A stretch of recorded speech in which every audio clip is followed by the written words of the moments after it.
the textbook, chapter 5. And people told me this one has been learned in your statics. Right, so I will only schedule for 2 lecture hours today and Friday for whatever I can achieve. And then from Monday next week, we will go to the very last loading type. We call the transverse loading. And then we will go to, we pretty much finish all the majority of the loading. And then with those things on the basis, pretty much you can do any research. If I would like to recruit undergraduate research, for example, for the electronic packaging, then you should be eligible because you have almost all the knowledge, the skills I need for that kind of project. Okay. So, and now for this chapter, we try to focus on the how to draw the shear and bending moment diagrams because from now on, our loading type, for example, you can see this problem. This is a beam. And the beam is not taking the pure bending anymore. Pure bending, as our testing, the topic on our previous testing, the testing, is pure bending. That is the very oversimplified loading conditions. But for this one, you can see for the beam, the beam can take up any kinds of the loading. For example, point loading at anywhere. And this one is, we call it distributed loading, and that can be applied anywhere. So in this way, if we take any cross section in the beam, the bending, the reaction bending, and then the corresponding force will be changing from place to another place. So that means the my over I, the bending, the magnitude of the bending for the general case will be changing, not constant anymore. In our previous test, the M is always a constant, pure bending. And that pure bending, that means it doesn't matter which section we pick, the bending, the magnitude of bending is always the same, but not anymore. Not anymore. So we should have the techniques to easily tell us the distributions of the bending moment per se throughout the entire beam. So this is the objective we like to learn in this chapter. Okay, and to do so, here I like to give the sign convention. And again, we talk about the sign convention is in the way to unify our communications. And this sign convention is well accepted by people in we call the solid mechanics field. For example, using this example, say if I pick this cross section, okay, and then once I pick the section, then we can draw the free body diagram. And to expose this section, for example, if I choose the left one, then this section, let me draw this here.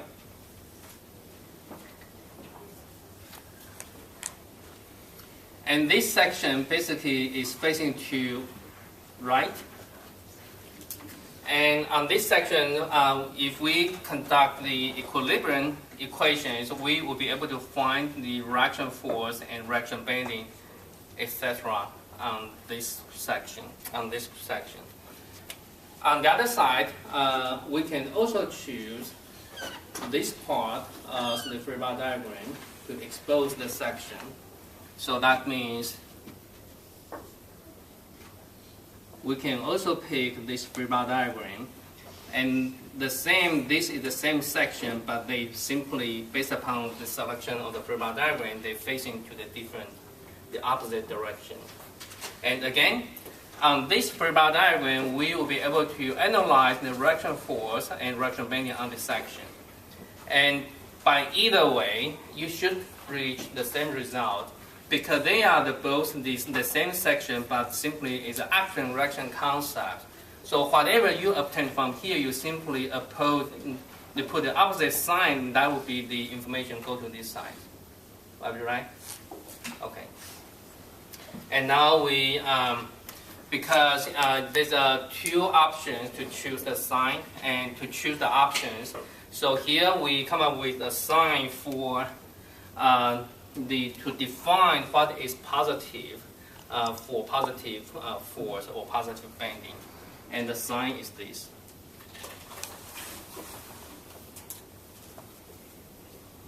for this case, we simply withdraw, we ignore the longer part here.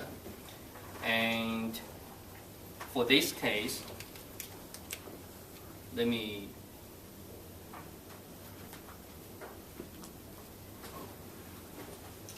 control to here. Okay, so basically this part is go to here, and this part go to here.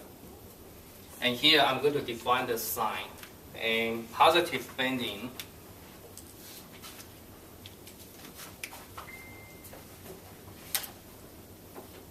depends on which section you choose. This is defined as a positive bending moment.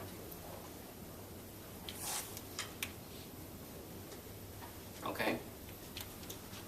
So based upon this, we define in this sense, this is called a positive bending moment. In this sense, this is a positive bending moment in the directions. And also, they will have the force, reaction force, in the vertical direction. You can see here, we have a vertical applied loading, so we expect on the cross section we would have the vertical loading. We call it transverse loading or shear force. And for the vertical loading, we usually use V. And for positive sign of the V is this. If you choose the cross section facing to the left, this is defined as a positive V. On this side, we define the positive V that is pointing downward. And don't ask me why, that is sign convention. Sign convention, people define it for communications. Okay. So this is a sign convention, and we can use this one to begin to exercise some problem, and the remaining will be the kind of exercise from your static. And this page,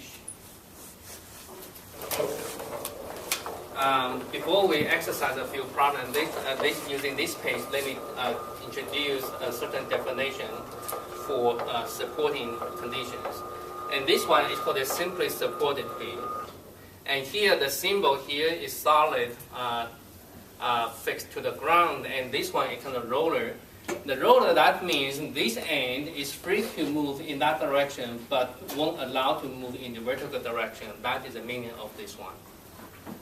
Okay, because they want to relax, because once we have the loading, in reality, this one will be stretched a little bit. So we simply want the system to be free stretched in that direction, trying not to introduce unnecessary constraint. That's the meaning of this symbol. But again, for this class, and all the deformations are small, we won't consider large deformation. So basically, it doesn't matter too much. And for this one, this is simply supported. That means support at the two ends. This one, we have a little bit overhand part. We call the overhand support. And this one, we fix and we climb into the wall. We call the cantilever constraint or cantilever beam. Cantilever, that means at this end, not only fix the translational degree of freedom, but also rotational degree of freedom has been fixed. So in terms of the three-dimensional case, then we have three translational degree of freedoms and 3 degree of rotational degree of freedom. And for those one, the sixth constraint, the 6th degree of freedom has been set to 0. And for this one, this is the continuous beam and with more supporting. And you can see for this one, if we would take one away, either one away, the beam can still be in static equilibrium, but under different situations, under different equilibrium equations. Again, here, if we would take this one away, the beam can also sustain is in the static equilibrium. Okay, and the same thing. If I would take this away, they can be in static equilibrium. But in this way, you can see, since we have more supporting or more redundant support. So basically, the 3 types are what we call the indeterminate statics problems. Okay, this one will be talked about down the road, maybe in chapter 8, I believe. Okay, so those are the loading the constraint. So we can exercise using these problems to exercise how to draw the two shear. This is called the shear diagram in terms of V, and in terms of position X, and these are called the bending diagram. So we can quickly exercise these problems and for the sign convention.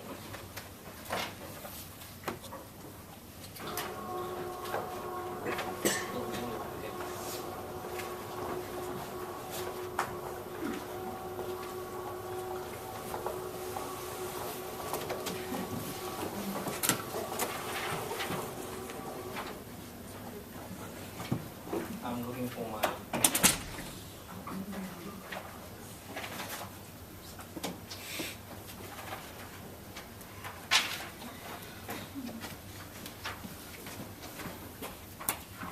I wish the method I'm going to present is the same as you learned from statics.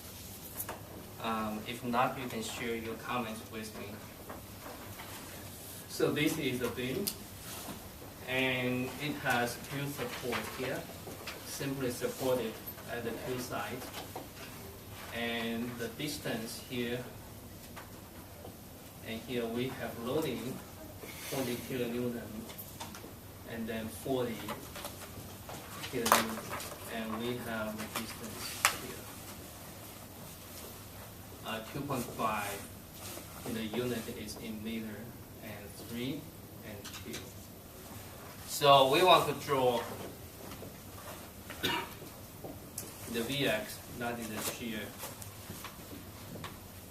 diagram, and Mx, that is the bending moment.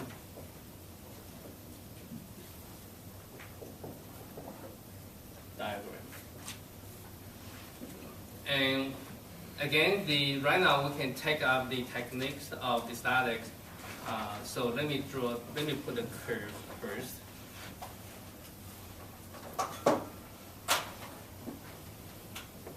The 0 and shear bending 0. Okay, and again, let me put into the regions for what we interested here. Okay, now this step is by all means, the first step is to calculate directions at the support. That is the first step.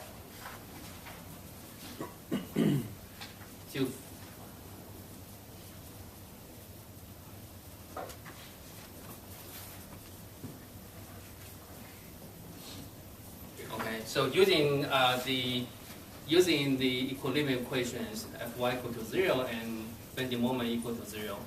So for this step, let me ignore the detail. But here we can calculate this is 46 and kilonewton, and this one is 14 kilonewtons.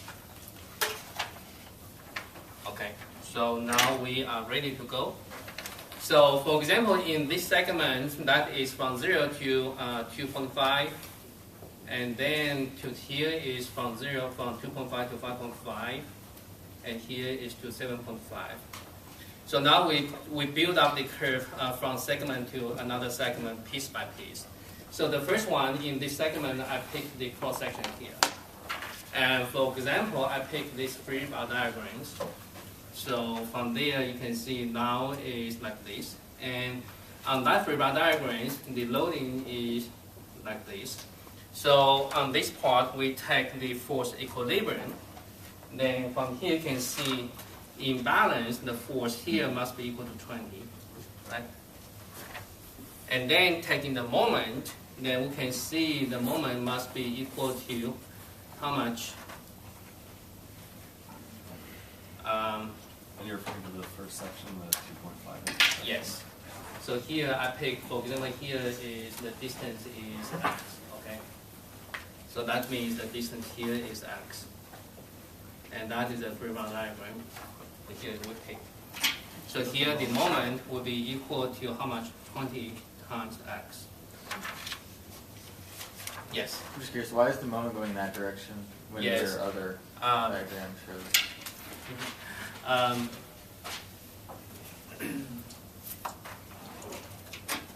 How about this? I assume the moment is like this.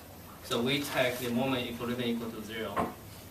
So that means, say if we take the moment about this point, okay, about this point equal to 0, so that means x, 20x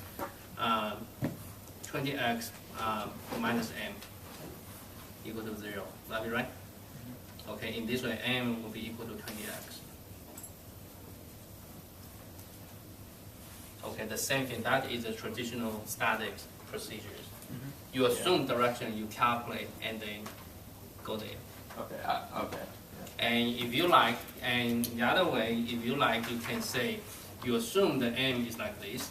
So again, the m equal to 0. So if you assume like this, then for this case, that will be 20x plus m equal to 0.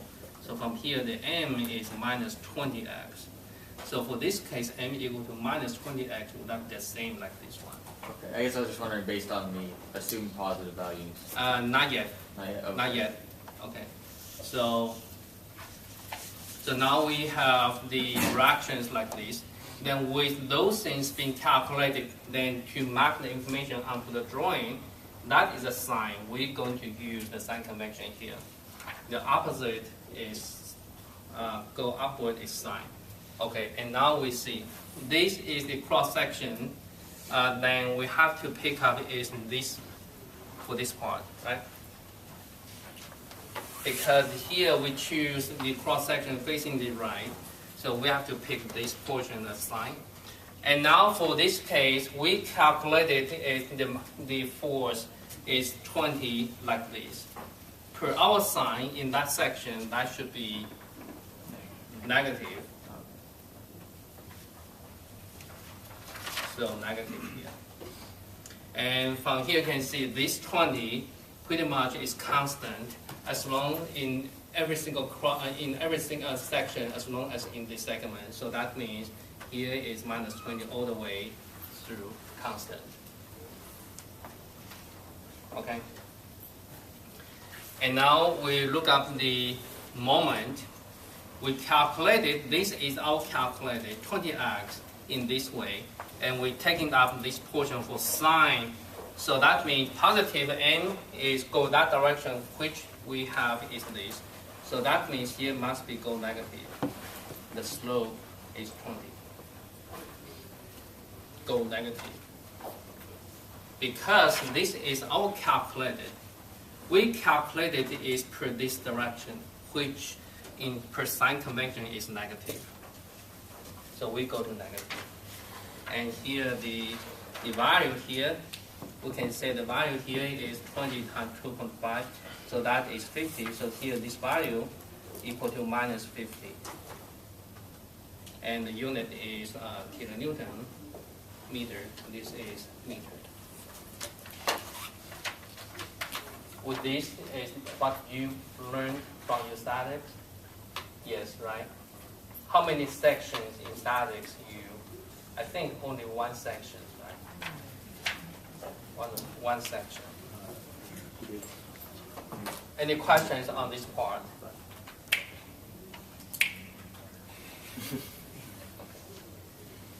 And now we go to the second section. So now we pick the